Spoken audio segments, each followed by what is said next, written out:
È la Tessaglia la principale regione frutticola della Grecia, una vasta pianura circondata da montagne, tra cui anche il Monte Olimpo, dove si producono pere, pesche e nettarine. Un territorio in cui ci sono anche tante montagne, quindi si fa tanta apicoltura, ma tanta anche zootecnia, specialmente gli ovini sono quelli che sono più allevati per produrre il formaggio tipico che è la feta. Un'alluvione ha accomunato tragicamente la Romagna con la Tessaglia, una regione a vocazione agricola della Grecia. L'evento, avvenuto nel settembre del 2023, ha sommerso oltre 70.000 ettari di terreno, causando 17 vittime e ingenti danni economici. L'inondazione, di sconcertante similitudine con quella avvenuta in Emilia-Romagna, è stata causata dalle forti precipitazioni del settembre scorso, in un'area mai interessata da tali fenomeni. In pochi giorni si sono riversati sul terreno fino a 1000 mm di pioggia, facendo esondare il fiume Pinios, che attraversa la vasta pianura della Tessaglia. Il maltempo ha causato la morte di migliaia di animali da reddito, con danni stimati attorno ai 2,5 miliardi di euro. Il sistema di dighe e canali non ha retto l'impatto, mettendo in crisi attività produttive a partire dal settore primario. Questa regione, che si estende su di una vasta area circondata da monti, tra cui l'Olimpo, che è quello che raggiunge l'altezza massima, ha una forte connotazione agricola, dove convivono diverse specializzazioni, dalla frutticoltura alla cerericoltura, ma anche zootecnia da latte per la produzione della tipica fetta DOP. La situazione è quindi assai diversificata, con realtà produttive che stanno risollevandosi dall'inondazione del 2023, come nel caso dell'allevamento ovino di Michail Advanas e dalla moglie Caterina Calliga, entrambi veterinari.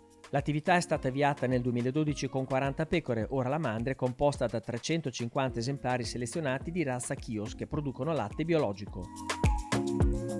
How is the business going? What is he doing? Άρα, με τι ασχολείσαι, And then the πώς πάει η future. δουλειά Yeah. και δύο κουβέντες για το μέλλον, την προοπτική του μέλλοντος. Okay, just yeah. Ασχολούμαστε εδώ πέρα με την παραγωγή γάλακτος. We are milk producers. It's not the easiest of jobs, but I dare say that it delivers. We're having a good time. The future outlook is quite good because we don't have young people getting into this business, so we will be just very few people like himself at his age doing this job. So I hope that those of us who will stay until the end, we're going to have a lot of work, good business. His future plans includes expanding the farm, and maybe the herd, and of course increasing his production by introducing new pieces of machinery, new equipment to facilitate his job. The cooperative runs this kind of measurement processes, so at the end of the year we know which was the farm with the highest yield, the best production, etc., which of course means an advantage for him when time comes to sell the milk. In September there was a big rain, and this farm was over submerged with the water. The government, what kind of support give to the farmer? This farm was not immediately affected by the floods. It was indirectly affected because of the shortage of feed. The flooded region is really one of the key regions for the production of feed in Greece. So by that floods, the price increased. He suffered through the very high increase of the prices. And there were indirect supports by the government, like tax reductions and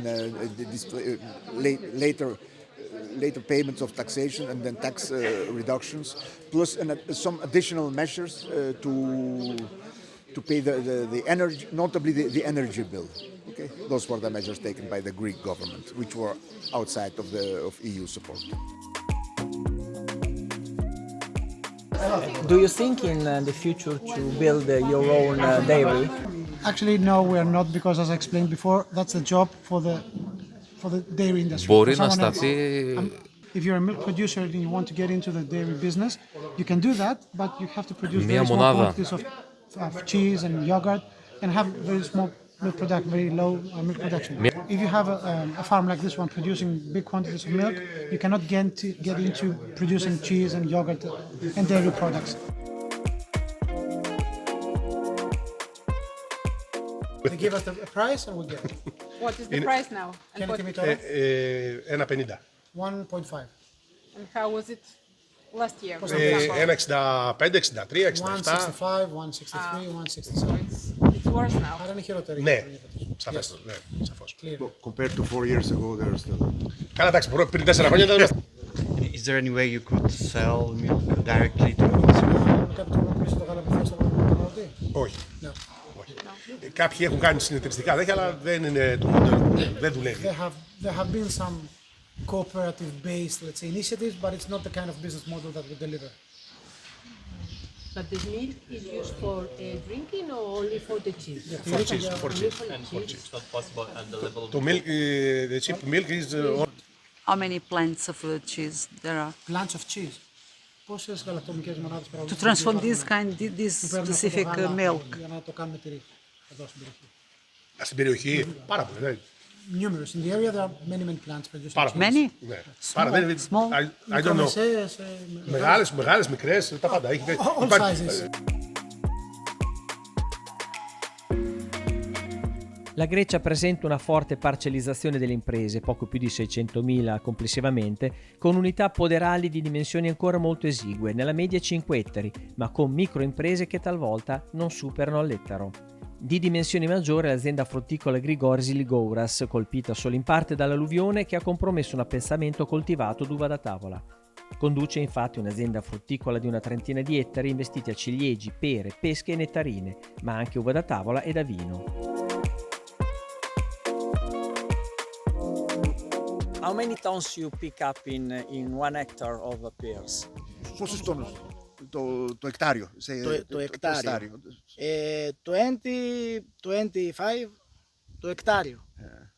20-25 tons per hectare. How much irrigation does it take per hectare? How much water? Πόσο νερό χρησιμοποιείς το εκτάριο? Μπορώ να ρίξω 5-6 ώρες νερό. When it's warm, every week like 5-6 hours irrigation. You cannot exactly give at this moment the cubic meters. 6 hours a week. Yes. Πιο συχνά. Yeah. If it's really a heat wave and you're closer to time of collection, yes, it can increase the frequency. And where you have the water for irrigation? Με ομαδική γεώτρηση που ποτίζουν αρκετή παραγωγή. Οργανισμό δηλαδή. Here he has his own borewell. At other plots, it's a common infrastructure. It's called TOEF here in Greece. Consortium. Yeah. Νίκο, με μπλοκάρεις τόσες κάμερες μπροστά μου. And the market of your peers? Η αγορά των αχλαδιών σου? Η αγορά. Δίνουμε και σε συνεταιρισμό και σε ιδιώτη έμπορο. He sells both to a cooperative and also to private traders. And did they pay a good price for your peers in average? Κοίταξε, τώρα είχαν 2 χρόνια που δεν πήγαιναν καλά. Πουλούσαμε γύρω στα 35 με 40 cents το κιλό. 2 years it was not good. They were selling like at 35 to 40 cents per kilo. Πέρυσι πήγαν καλύτερα. Last year it was better.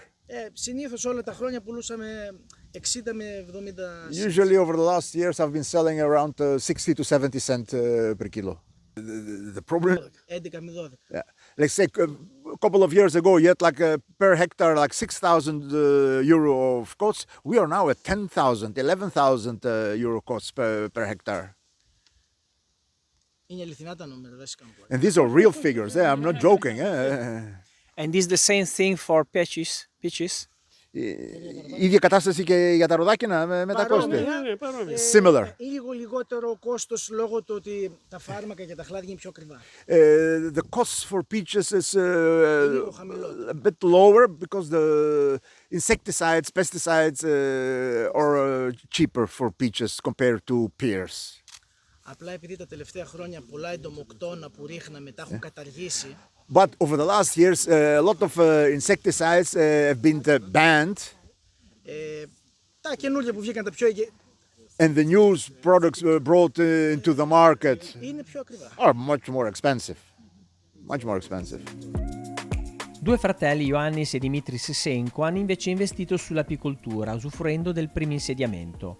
Biseus, questo è il nome dell'azienda, è stata fondata dai genitori nel 1960. Gestiscono 2400 alveari in forma nomade, la razza è l'Apis mellifera della Macedonia, e producono mieli di quercia, origano e pino. Una peculiarità dell'impresa è l'allevamento di api regine che distribuiscono in tutta la Grecia e soprattutto adottano l'inseminazione artificiale. L'alluvione del 2003 ha provocato anche in questo caso un danno considerevole perché sono andate perdute 650 arnie.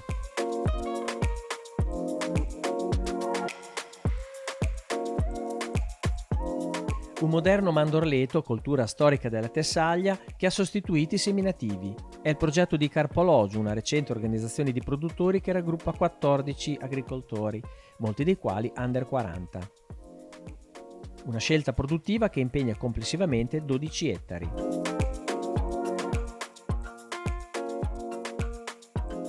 In September 2023 in this field. Yeah, actually it was 2 cases. It was on September 9th and September 23. We had some severe flood effects that have never happened before in the past. The whole region of Thessaly was severely affected, and as a result, here in this area we have water reaching up to 1.5 meters high. All the area was covered with water. It was unable to reach the area. As a result, here in my back, you can see some almond orchards that have been severely affected by the two effects. Most of the roots have been destroyed and the trees are unable to grow nuts. Probably we will have to uproot them and replant them again because they are not protected at all. Which is the amount of the damage? In this particular, here we're talking about 0.9 hectares of trees that need to be removed. And I need to emphasize that it is high density planting trees, which means that they are 1,035 trees per acre compared to the conventional method. So we're talking about lots of trees that need to be removed. And you got subsidies from government? We have already received a first aid reimbursement, which was fixed for all the producers affected. We have declared the damages in a special platform created by the Greek government. We expect on-site visits in order to verify the accuracy of our claims and receive the reimbursements. In your farm you have also animals, chicken, and all the animals dead with the Exactly. Here in the area we have also a poultry unit which was totally damaged.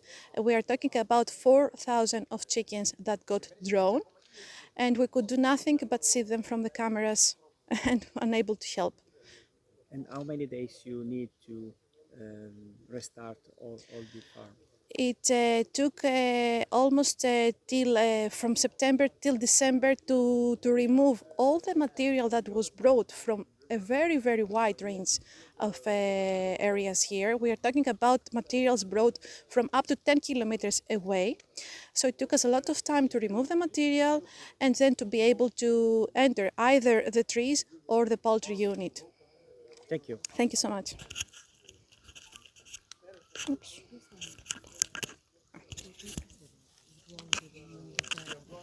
Scusa, dimmi, cioè che cosa... Do you please explain if you had also EU funding with the help of all the national? Actually, Because that would be the main. I think that all the budget that is paid by the Greek government comes from Europe. Okay, so... If I'm not wrong.